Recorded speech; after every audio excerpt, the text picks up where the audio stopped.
Ganda oh. Pulang-pula. Ito yung third batch na mga chili peppers na inharvest ko. Third batch na to ha. Dami pa rin. At meron pa rin akong dapat aanihin.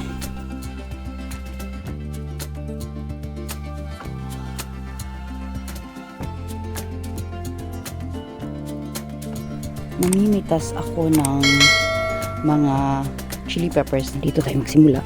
Meron akong mga iilang piraso na napitas. Yan. Mga green pa yan. Marami kasing green na mga bunga. Pero kailangan kong tanggalin na dahil palapit na ang autumn. So ngayon, samahan niyo ako dito. Ha? So huwag kayong magtaka. Baka may marinig kayo na mga tinig ng ibon. Mga parang ano yun eh, wild ducks yata na nasa paligid. Meron kasing ano dito sa amin, river. Yan, hihiyawan sila. Daming bunga mga kabis oh. Kita nyo? Yan. So kailangan ko yan pitasin. Nakita nyo yung mga dahon nila. Nasisira na.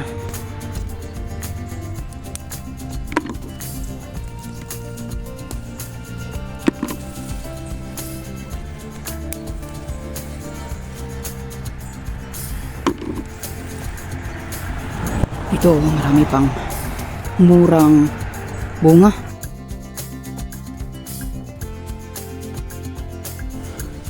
Kung whole year sana na summer dito, edi wow. Maganda sana kapag walang winter dito. Kaya lang, nasa bansa tayo na may winter. Dito naman tayo namumuhay. So yan, dito na lang. Dami oh. Narinig nyo ba yung mga huni ng ibon dito sa malapit?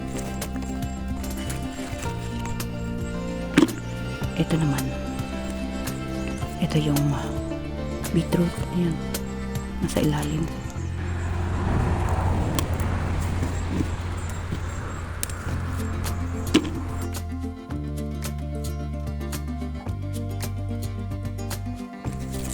Marami rin itong health benefits.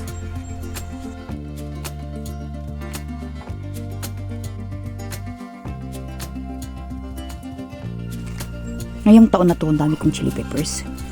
Mga ganito. Ito yung variety na pinakamarami. Pero hindi ko lang alam kung anong pangalan.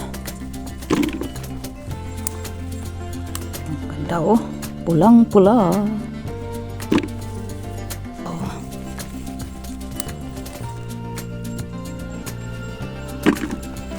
Yan.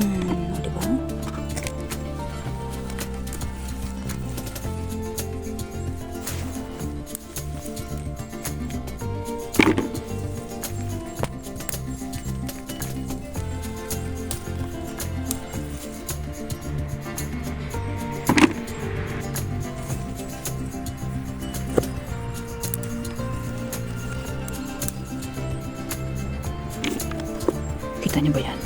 Meron siyang mga stripes. Ibang klase naman to.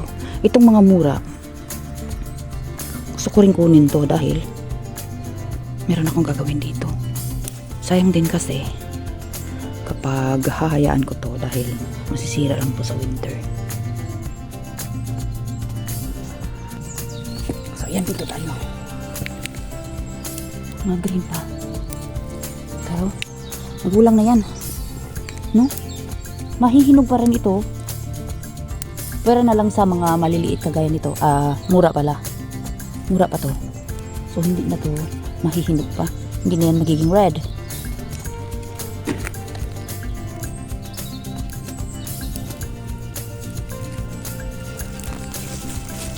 Mga dahon nitong mga tanim. Itong mga puno. Nagsilagasan na. Dahil malamig na kasi ang panahon. Akala ko nga mag-frost na eh. Nababahala ako dahil hindi ko pa napitas lahat.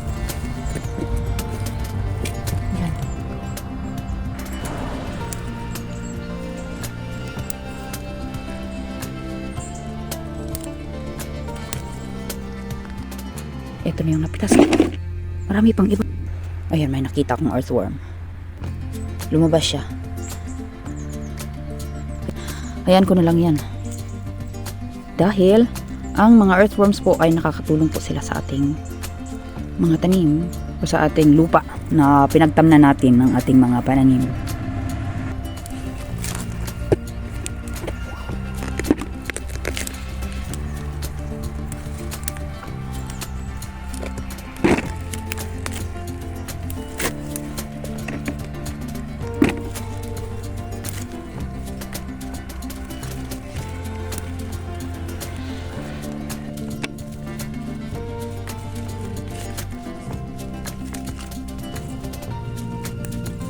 Ang hahaba ng mga bunga nila.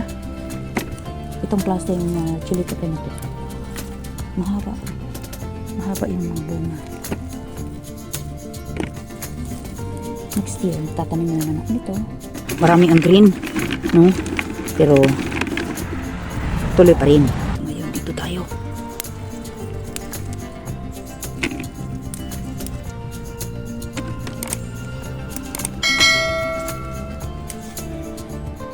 Napapansin yun, daming damo sa aking veggie garden dahil wala akong time na magbubunot ng mga weeds, mga damo. Kulang ang oras ko.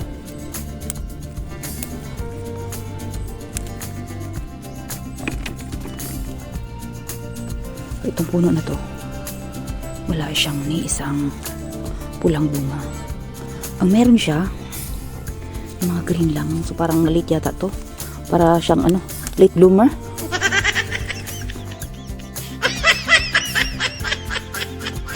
Green na green. Maganda pa sana yung niya, yung mga dahon niya. Green na green pa rin. Kaya lang, wala rin eh. Kailangan ko rin to tanggalin. Ito, mura pa to.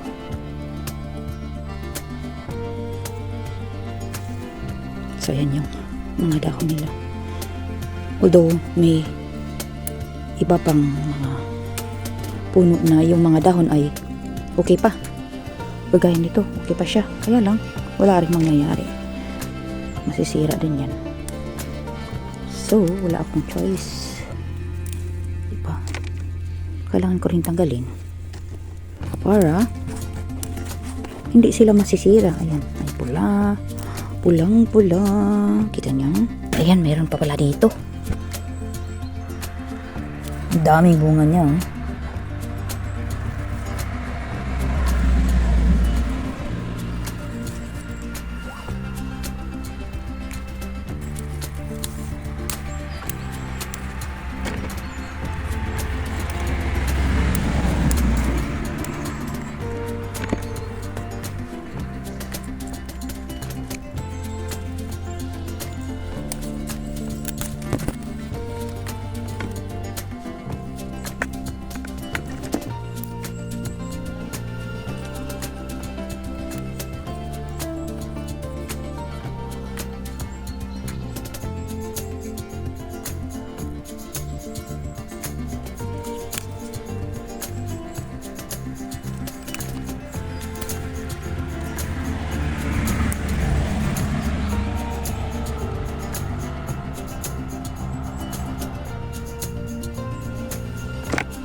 Yan.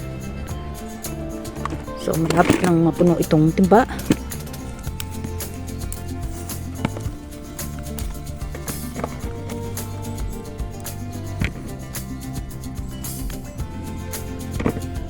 So, itong puno na to, natumba siya.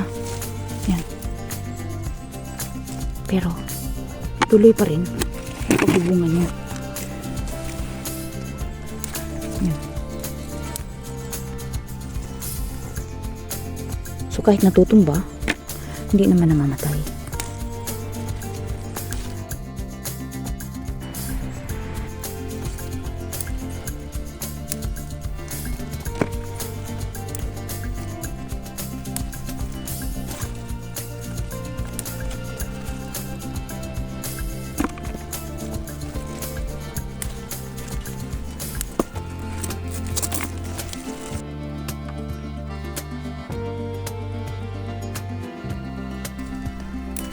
taba ng ano, ng bunga. So ayan, nakikita nyo. Mapupuno na yan. Meron pa akong ilang mga bunga na kukunin para maisama ko na rin. Kita nyo?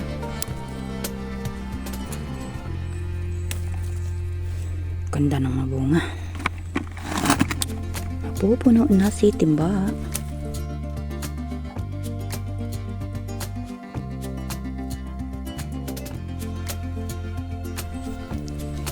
Sana huwag kayong magsawa sa kapapanood sa aking mga videos.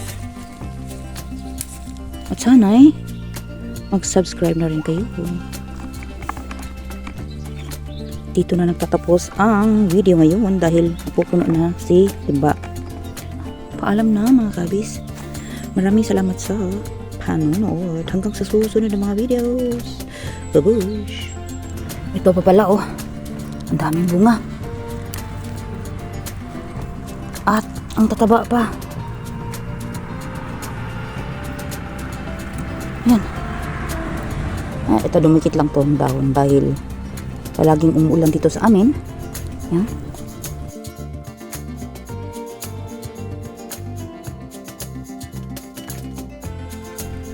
So itong bakas na to, kinain to ng slug dahil marami dito sa amin. So hindi mo talaga makokontrol ang mga slug dahil lumalabas yan sila kapag gabi. Pinakain yung mga pananim. Habang tulog ako, sila naman enjoy na enjoy sa kangangat-ngat sa mga pananim ko, o diba? Sarap ng buhay nila. So ito yung na-harvest ko.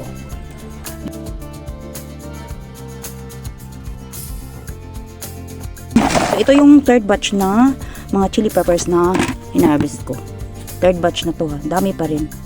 At meron pa rin akong dapat aanihin. Maraming salamat sa panonood at hanggang sa susunod na mga videos. Paalam!